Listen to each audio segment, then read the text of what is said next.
Welcome to this explainer. When we think about modern finance, we usually picture massive skyscrapers, digital tickers, maybe some crazy complex algorithms. But actually, the absolute bedrock of global commerce was laid down thousands of years ago using materials that would literally destroy your pockets today. So let's fire up the time machine and uncover the wild, ancient history of a financial tool you probably use all the time. So think about this for a second. What on earth connects an ancient Babylonian king, a Chinese tea merchant trekking across the Silk Road, and that modern real estate mortgage you might have just signed? Well, the answer shows us that modern corporate finance isn't just some recent invention. It was actually pioneered millennia ago, out of pure, basic necessity. The answer is the promissory note. Sometimes people call it a note payable, but at its core, it's just a legally binding contract. It's when one party makes a strict, written promise to pay a very specific sum of money to somebody else. It's the absolute cornerstone of credit. It's exactly what lets you drive a brand new car off the lot today just based on your written promise to pay for it tomorrow. Now, we have to draw a really sharp line here between a promissory note and just a simple IOU. Scribbling an IOU on a coffee shop napkin, that just admits a debt exists. But a promissory note, that is a robust, enforceable legal weapon. It spells out the exact steps, the maturity date, and, this is absolutely crucial, the severe consequences if you don't pay up. It is a strict contract, and it turns out humanity realized we needed these kinds of rules a very, very long time ago. Section 1. Babylon, the first written debts. Let's travel back to ancient Mesopotamia. Under the Code of Hammurabi, ancient bankers were held to incredibly strict terms. If you owed money, Law 100 dictated a rigorous repayment schedule. If you deposited your life savings, Law 122 demanded a notarized contract for safekeeping, alongside Law 124 for full redemption rights. And get this, Law 125 meant that if a banker got robbed, they were personally liable to pay you back. So yeah, thousands of years ago, society had already mapped out consumer protection and scheduled debt repayment. Wild, right? Section 2. Leather, parchment, and flying cash. Just imagine trying to lug a massive, heavy clay tablet on a month-long trade expedition. Not exactly practical. People all over the ancient world independently realized they desperately needed portable wealth. By 146 BC, Carthage was already issuing notes on lightweight parchment and leather.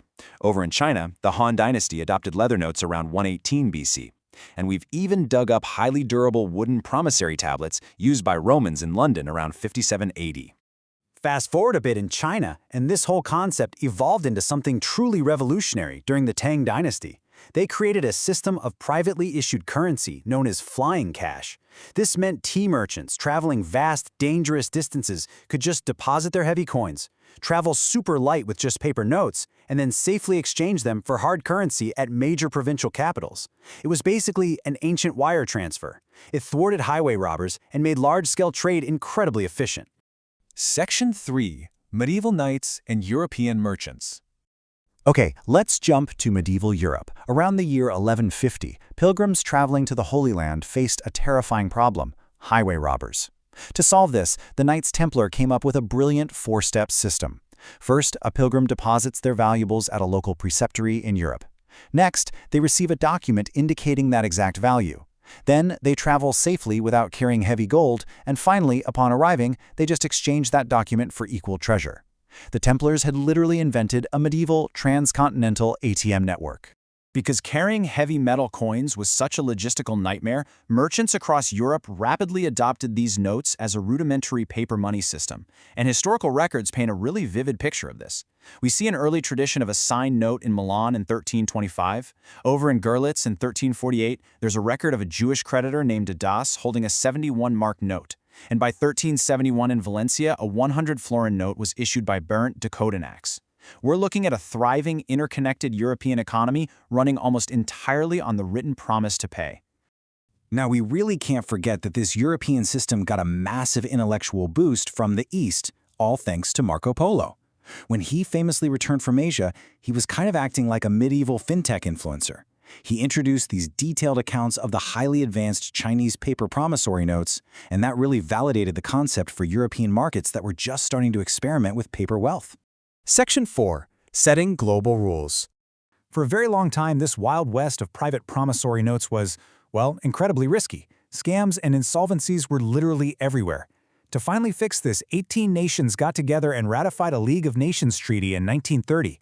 This established strict, uniform requirements. A note had to explicitly use the term promissory note, contain an unconditional promise to pay, and clearly list the time of payment, the place of payment, the payee's name, the issue date and place, and of course the maker's signature. It basically took the ancient promises of Babylon and forged them into a standardized shield for modern global commerce. Section 5. The Modern Digital Evolution. The year 2005 marks a massive leap forward. That's when the South Korean Ministry of Justice, teaming up with financial institutions, launched the world's very first electronic promissory note service. Finally, businesses could make notes payable completely digitally, rather than relying on paper. This ancient financial instrument had officially logged onto the internet. And that digital evolution spread like wildfire. Today, if you sign a standard Fannie Mae real estate mortgage, you are relying heavily on this robust digital framework. In the U.S., an e-note is strictly regulated by Article 3 of the Uniform Commercial Code, and it's all made legally possible by the E-Sign Act of 2000. That act ensures that your electronic signature on a screen holds the exact same legal weight as a quill pen on parchment. As we wrap up this explainer, I want you to consider a provocative thought the next time you tap agree on a loan. We've traced an incredible journey today, from Hammurabi's clay tablets to the Tang Dynasty's flying cash, all the way to today's modern e-notes. The core human agreement, that fundamental promise to pay, has remained completely intact for millennia. But in an increasingly digital world, what will the promissory note look like 1,000 years from now? Thanks for joining me on this journey, and keep asking questions.